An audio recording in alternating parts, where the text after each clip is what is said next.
Assalamu alaikum students, hope you are doing well. Today we are going to revise our chapter number 2.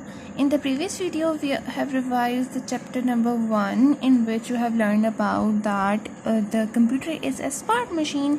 It can do several things, and you have seen the difference of humans and the machines also. So in this chapter, parts of computer, we will learn about the parts of computer. You know that there are several things that are connected to the computer. Those are monitor, CPU cabinet, keyboard and mouse.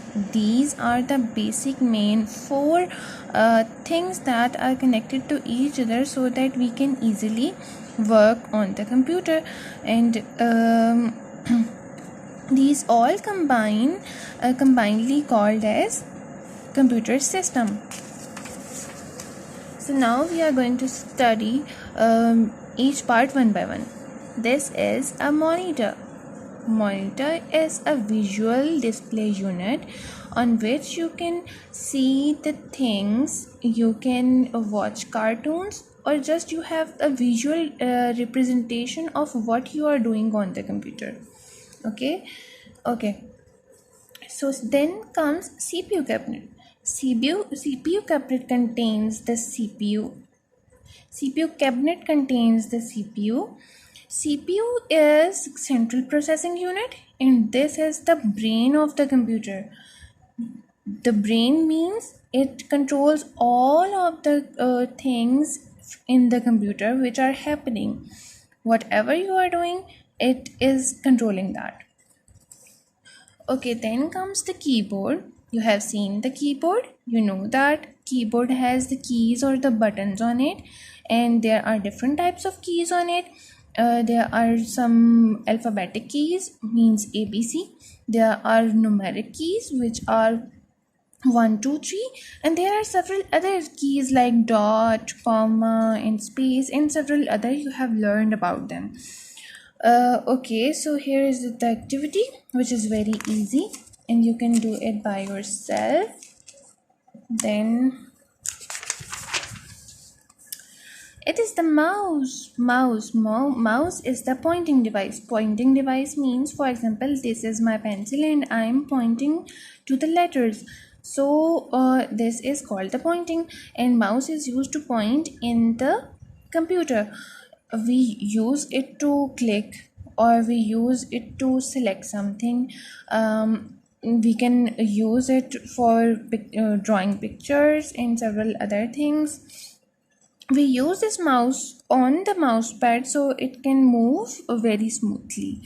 So there are several other parts that can be connected to the computer to work, which is printer.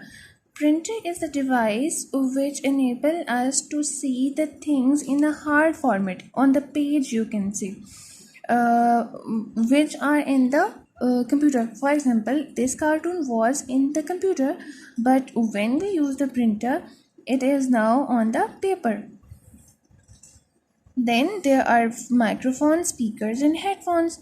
These three have almost same type of work. For example, if you are working, like you are seeing the movie, you are listening something, right? So through which thing you are listening the sound?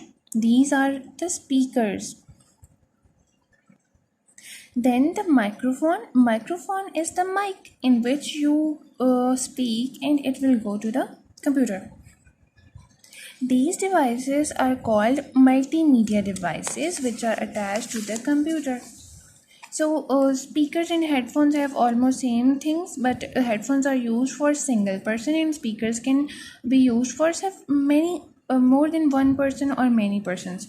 Okay, then comes input and output devices.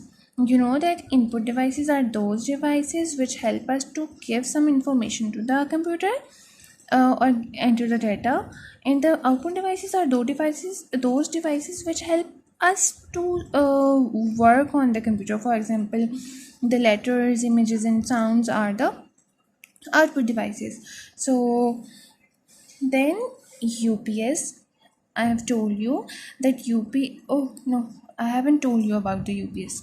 UPS is the uninterrupted power supply. When there is load shedding and electricity go very often, we use UPS so that the computer system don't shut down automatically. So UPS is used for that purpose.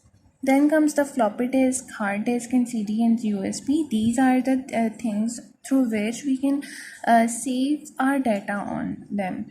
For example, in floppy disk, we save our homework, or we insert that disk into the CPU.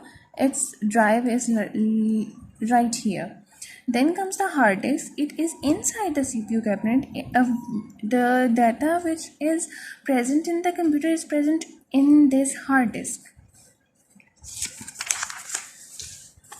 Then CD and DVD, these are the storage devices which are external storage devices. We can even use them for store anything.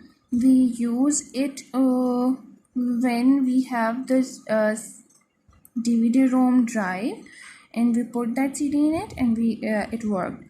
Then comes the USB or flash drive. You have seen it in your daily life. It is also used to save something, and it is more easy to carry because we can carry it anywhere. So this is your chapter number 2. If you have any difficulty, just comment on the video so I can share the answer or remove your difficulty. Thank you.